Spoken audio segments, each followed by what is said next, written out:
Fox 61 News at 10 starts now.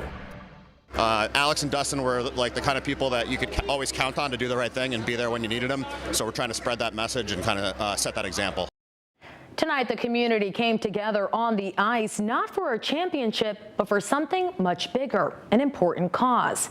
Thank you so much for joining us for the Fox 61 News at 10. I'm Annette Montgomery. A local nonprofit organized a special hockey exhibition honoring 2 fallen officers. Now, it brought first responders from across the region onto the rink. Fox 61's Jalen Anderson has the story. Players, fans, and the entire community have come together to honor 2 fallen officers whose service and sacrifice continue to be remembered.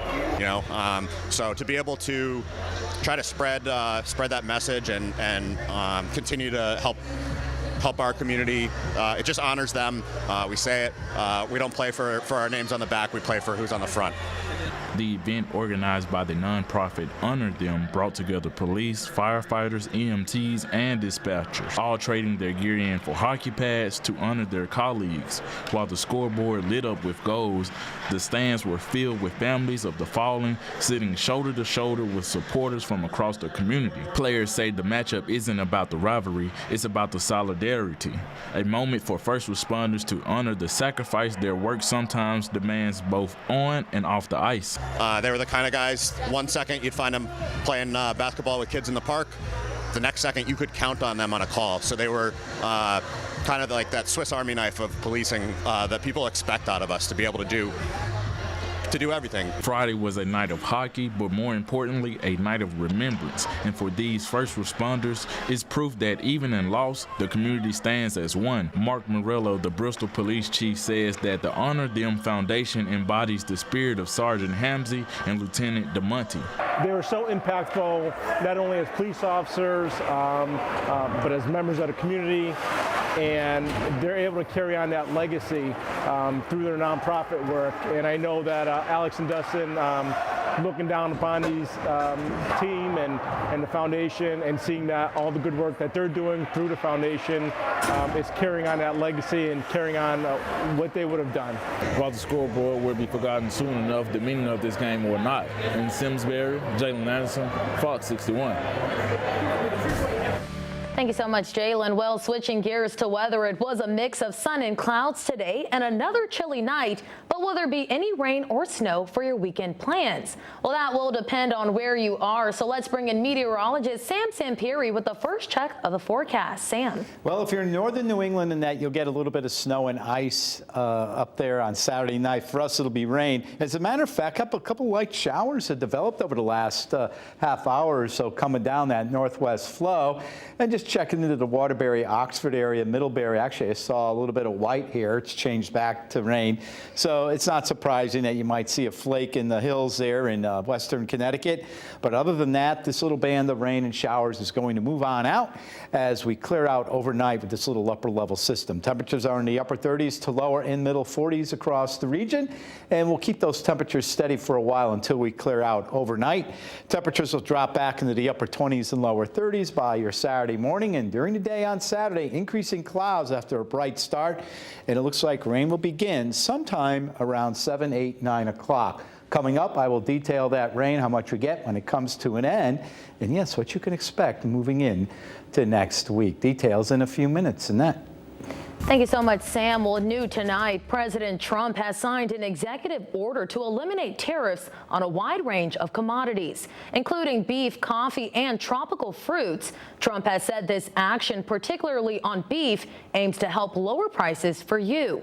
The U.S. has also reached agreements with Ecuador, Guatemala, El Salvador, and Argentina to ease import levies on agricultural products. Well, the Federal Aviation Administration is now easing flight restrictions at 40 major U.S. airports. They're reducing mandatory cuts from 6% to 3% starting tomorrow morning. The announcement came earlier this afternoon and comes after the FAA's unprecedented order, which was implemented to address staffing shortages and the longest government shutdown in U.S. history. And of course, this comes as the Trump administration is scrapping a proposal that would have required airlines to compensate passengers up to $775 for major travel disruptions. Now, that rule was introduced under the Biden administration last year and was officially withdrawn by the Transportation Department today. In its filing, the Department of Transportation stated it lacks the legal authority to mandate reimbursements for flight disruptions. In the ongoing case surrounding the death of 11-year-old Jacqueline Mimi Torres Garcia, all 3 suspects charged in her murder appeared in court today. In front of a judge, Mimi's mother opted to skip a critical hearing. Fox 61's Alicia Hercules has what that means for the next steps. While 2 of the suspects were given the option to waive their probable cause hearing, it was only Mimi's mother, Carla Garcia, who decided to. Yes. And Attorney Mingo tells me that you wish to waive that hearing. Is that correct? Yes. This was our first look at Carla Garcia since her initial hearing 1 month ago. As she returned to the courtroom, she chose to waive her probable cause hearing. This means she voluntarily gave up her right to have a judge determine if there is enough evidence to proceed with the criminal case. Jonathan Nanita was given the same choice but asked for more time to make the decision. The 3rd person charged, Mimi's aunt Jacqueline Garcia, has entered a not guilty plea. Joining the 3 in court were Mimi's loved ones, wearing sweatshirts with her face on them. Carla Garcia and Anita have been charged with several offenses, including murder with special circumstances and risk of injury to a child. In addition to those charges, Nanita was also charged with tampering with physical evidence and violation of legal requirements regarding the disposition of a body. Jacqueline Garcia has been charged with several offenses, including unlawful restraint of a child and intent cruelty to a child. According to arrest warrants, Mimi died in the family's Farmington home back in September of 2024. Her body was then kept in the basement of the home and moved with them when they moved to New Britain. Documents show her body was placed in a plastic bin and put in a car before eventually being put in the backyard of the abandoned home. The Office of the Medical Examiner of Connecticut says Mimi's cause of death was fatal child abuse with starvation. The manner of death was homicide. Nanita is expected back in court on December 16th, and Carla Garcia is expected back in court on December 19th. In Torrington, Alicia Hercules, Fox 61. And we have this full story on Mimi's murder investigation online at fox61.com, the free Fox 61 News app, and Fox 61 Plus, our free streaming service. You can download it now on your Amazon, Roku, or Apple TVs. Developing now, a suspect in a 2024 homicide in Hartford has turned himself in today, according to police. 35-year-old Jabul Walcott is now charged with manslaughter and reckless endangerment in connection with the shooting on Cleveland Avenue. Police say Walcott opened fire on a vehicle and killed 23-year-old Shamira Williams and injured a man in his 20s. Walcott is now being held on a $500,000 bond. Well, a security officer at St. Francis Hospital in Hartford has now been arrested after leaving a backpack containing a gun unattended on the 5th floor.